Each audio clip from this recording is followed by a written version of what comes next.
انت الحين تبي تسافر بدوني؟ امانه زارني عشان تبي تعاتبني ولا بتوريهم الساعه؟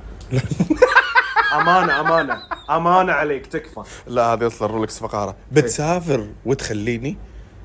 شوف يا اخوي، بتسافر وتخليني؟ احمد يبغى منزين سفرتك. لا احنا اذلف والله اذلف. مجاب له 3 ايام بالبحرين، شقني شق شخير. لحظه، الحين هانت عليك نفسك. انا بس انت لما رحت وحجزت وحطيت اسمك حق الحجز إيه. عادي، انت مو قلت لي ديلات بسكرها ويا الشركات؟ وتسافر تقوم تسافر؟ تعاتبني انت، منو اللي ما سافر بدونك؟ رفيجه والعنى رفيجه وخرى رفيجه وقبر. يلا اذلف، ترجع يعني ماخذ كادر. اذلف يلا اذلف.